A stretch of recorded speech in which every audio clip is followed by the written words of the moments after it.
जय श्री कृष्ण, राधे राधे। आज हम गोपाष्टमी की कथा को श्रवण करेंगे। कथा से पूर्व गौ पूजन के विषय में थोड़ा सा जानते हैं। कार्तिक शुक्ल पक्ष अष्टमी तिथि को गोपाष्टमी के रूप में मनाया जाता है। इस दिन भगवान श्री कृष्ण ने गौचारण लीला आरंभ की थी। गोपाष्टमी पूजन विधि: इस दिन बछड़े सहित गाय का पूजन करने का विधान है। इस दिन प्रातः काल उठकर नित्य कर्म से निवृत्त होकर स्नान करते हैं।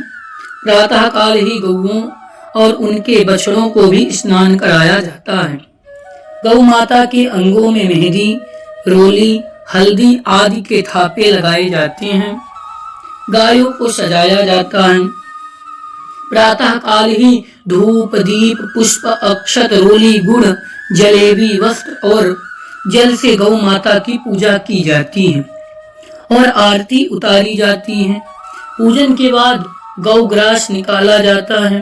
गौ माता की परिक्रमा की जाती है। परिक्रमा के बाद गौओं के साथ कुछ दूर तक चला भी जाता है। आइए अब हम श्री कृष्ण की गौचारण लीला को श्रवण करते हैं। भगवान ने जब 6ठे वर्ष की आयु में प्रवेश किया तब एक दिन भगवान माता यशोदा से बोले, मैया अब हम बड़े हो गए हैं।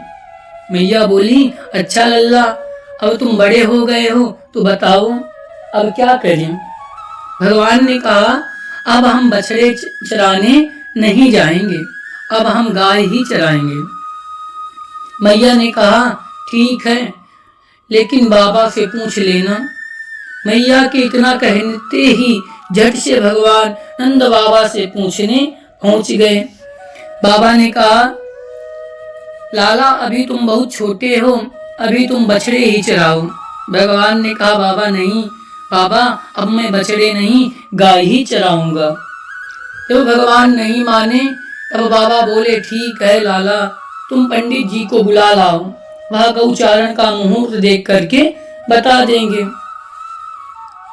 बाबा की बात सुनकर भगवान झट से पंडित जी के पास पहुंचे और बोले, पंडित जी आपको बाबा ने बुलाया है, गौचारण का मुहूर्त देखना है, आप आज ही का मुहूर्त बता देना, मैं आपको बहुत सारा माखन दूंगा।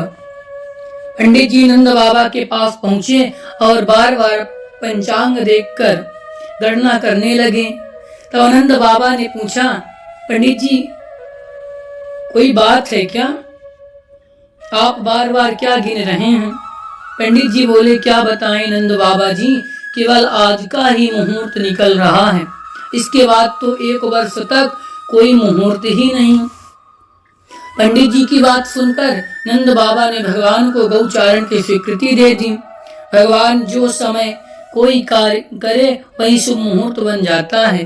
उसी दिन भगवान ने गौचारण आरंभ किया और वह शुभ तिथि भी कार्तिक मास के शुक्ल पक्ष अष्टमी भगवान के गौचारण आरंभ करने के कारण यह तिथि गोपाष्टमी नाम से जानी गई। माता यशोदा ने अपने लल्ला के श्रृंगार किया और जैसे ही पैरों में जूतियां पहनाने लगी तो लल्ला ने मना कर दिया और बोले, मैया यदि मेरी गाय माँ जूतियां नहीं पहनती तो मैं कैसे पहन सकता हूँ। यदि पहना सकती हो तो उन सभी को भी जूतियां पहना दो। और भगवान जब तक वृंदावन में रहे भगवान ने कभी पैरों में जूतियां नहीं पहन।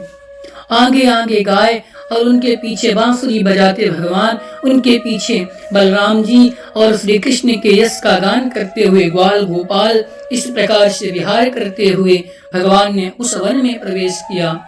तब से भगवान की गौचारण लीला आरंभ हुआ। जब भगवान गौए चराते हुए वृंदावन जाते तब उनके चरणों से वृंदावन की भूमि अत्यंत पावन हो जाती। वह वन गौओं के लिए हरी भरी घास से युक्त एवं रंग बिरंगे पुष्पों की खान बन गया था। इस प्रकार से आप गोपाष्टमी की कथा है, आप लोग इसे जरूर श्रवण करें और अपने जीवन में भी गौ सेवा, माता पिता की सेवा का आचरण अपने जीवन में भी धारण करिए। साथ में अपने घर के बच्चों को भी ये संस्कार दीजिए। गौ ब्राह्मण का सम्मान करें। जय श्री कृष्ण। राधे राधे।